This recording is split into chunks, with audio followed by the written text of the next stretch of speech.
with a Hall of Famer returning to WWE and more. This is Wrestling Hub. My name is John and you're watching the Wrestling Report.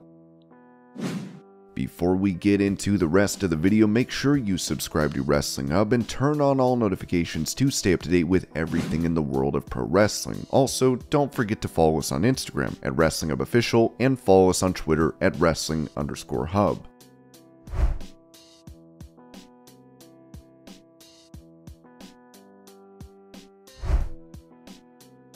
When asked about his goals in WWE, Gunther told WMBD News that, "If I had to pin it down to one name, I'd say it's Brock Lesnar at the moment. When I was young and watching WWE, I enjoyed watching his matches. Later on, when I progressed in my career, I was able to watch wrestling and analyze how people work. He's always been somebody I was impressed with. He's one of the best to ever do it. I think that's the biggest possible challenge for me at the moment."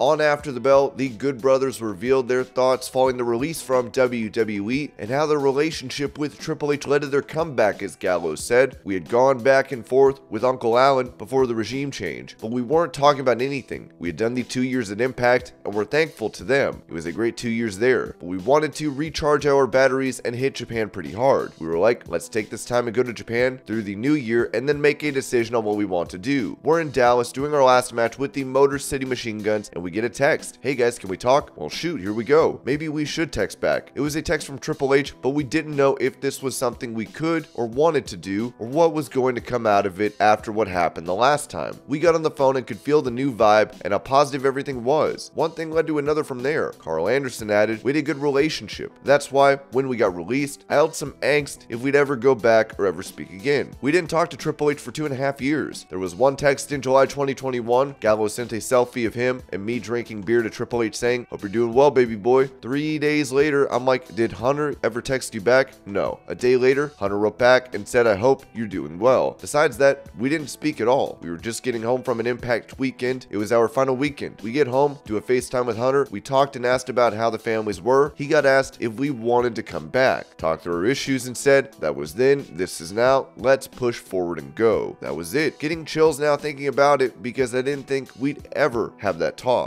Not just the business talk, but get to the personal talk. It was nice to get all that on the table. And now we're going forward. We still had to go back to Japan. We had a 10-day tour. I had a singles match with Tanahashi, then go to England for New Japan. Nobody knew we had planned to do October in New York City."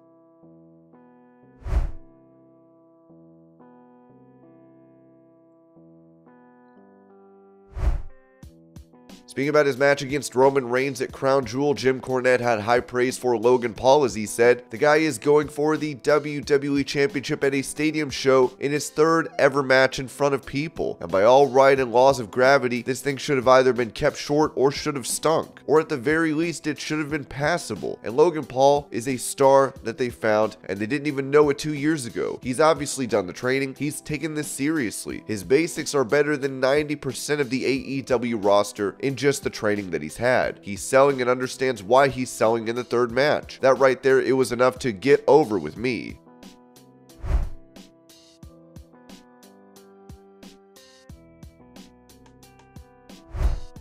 Speaking to Howie Mandel, Chris Jericho said this about Logan Paul's involvement in WWE. "I think it's great. I think it's awesome. Anytime you can get somebody from the outside world coming into wrestling and put a spotlight on it, it's great. Logan Paul is good for the business because it gets more eyeballs on the show for people who might not watch wrestling or boxing. It's smart. If other wrestlers aren't happy with it, they don't understand business. The most important thing is selling tickets. That's the most important thing. I don't care if it's Logan Paul, Howie Mandel, or the return of Steve Austin or whatever it may be. It's stunt casting. If it works, it's fine with me. There are always going to be people who are going to be angry that Logan Paul is in wrestling, but if it works, you can't worry about the people who are getting angry because they probably don't understand. They're probably younger guys. For me, I understand what it's like to travel between worlds and the animosity you get from that from some people who will never get it. That's fine. You just deal with that. You can't worry about people that don't like you. All I worry about is people that do like me and making new fans."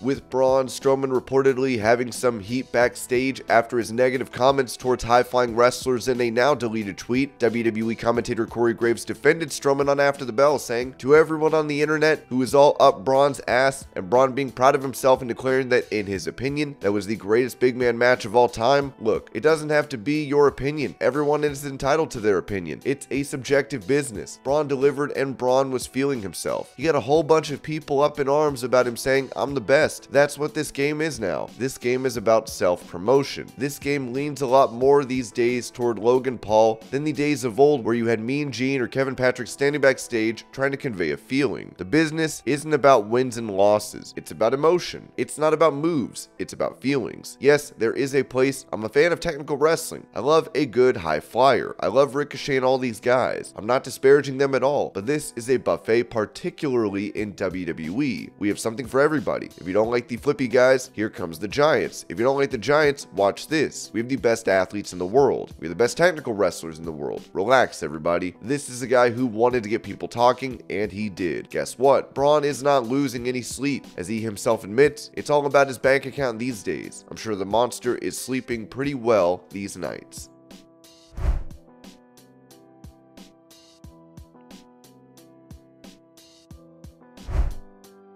Talking about WWE's plans to bring WarGames to the main roster, it was noted in the Wrestling Observer newsletter that we were told they are looking for some great visual shots of big spots out of this year's WarGames, because WarGames will be a regular presentation on the main roster going forward, and they want spectacular looking shots to promote it in future years. They don't like the idea of having to use NXT footage to promote a main roster pay-per-view, but it's the only modern WarGames footage they have, and so much of that footage includes guys who they don't want to use because they're no longer with the company.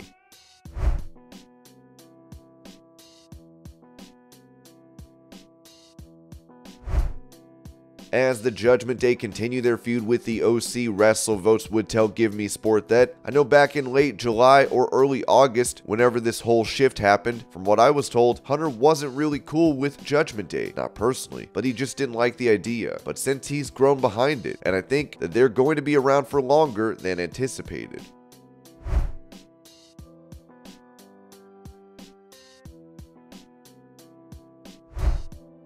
With AEW promoting the return of the Young Bucks and Kenny Omega over the last couple weeks on Dynamite, Dave Meltzer gave an update on this, revealing on Wrestling Observer Radio that they made it very clear that the Young Bucks and Kenny Omega are returning on the show. The match with Penta and Phoenix and Pac makes the most sense, but the latest video gave the impression it was just a return similar to Punk and Wyatt, where they make sure you know what's happening, but it's never announced, since the announcers never follow up on any of the videos when they air. Not that this return will have the same results, since they were only gone for 2.5 months.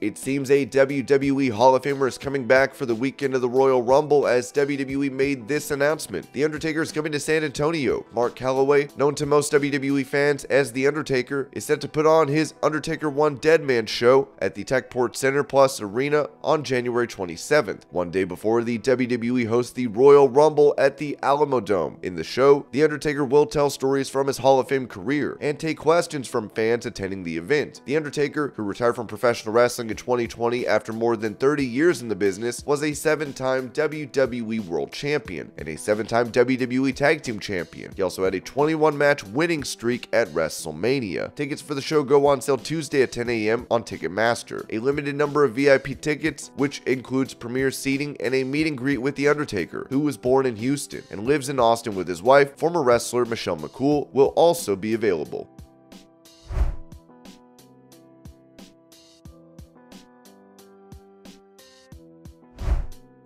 Recalling how he had a gun put in his face in Mexico, Chris Jericho told Inside the Ropes, "I go to this restaurant called Veeps, which I thought was just a cool name, and I realized years later it's VIPs. Oh, okay, gotta get up pretty early to fool me, so I go to Veeps and I look across the way. It's kind of like a Denny's, like a family restaurant type of thing. So I'm looking across the table at this girl, and she's kind of looking at me. She's giving me the look like, you know, and like I said, Corazon de Leon was my name. So anyway, she's looking looking at me and she's waving, so I go over there. Suave and debonair, I'm 22 years old, and I sit down to start using my amazing Spanish to talk to her, and she's sitting with her friend who she says is her brother. Amazing. And then she asked me if I want to go to a party, and I'm like, of course I want to go to a party with this gorgeous woman, and I'm super famous and cool. So we get into a car, and her brother is the guy that she was with. He's driving, and I'm sitting in the back with this girl, and we became fast friends and swapping spit and the whole thing, making out the back of the car. And I'm noticing, like, if you close your eyes, you can see bright lights, but now they're intermittent, they're flashing, and I look and I realize we're kind of going outside of town, kind of in the middle of nowhere. And I'm thinking, well, maybe it's a bush party, which used to have in Canada. You go to the field, and I'm like, where is this party? Finally, after about 30 minutes, they pull over on the side of the road, and she gets out of the car, and the guy turns around and pulls a gun out into my face. Now, if you guys ever saw a James Bond movie with the beginning, they show the guy walking. The hole that you're looking at, it has little ridges in it. The reason why is that's what's inside a barrel of a gun looks like. And I know this because I noticed that when the guy was holding a gun on me, I was like, oh, that's what the James Bond thing is. Now, when I've told the story in the past, people go, why don't you just punch him in the face? Why didn't you just knock the gun out of his hand? It's like, it doesn't work that way.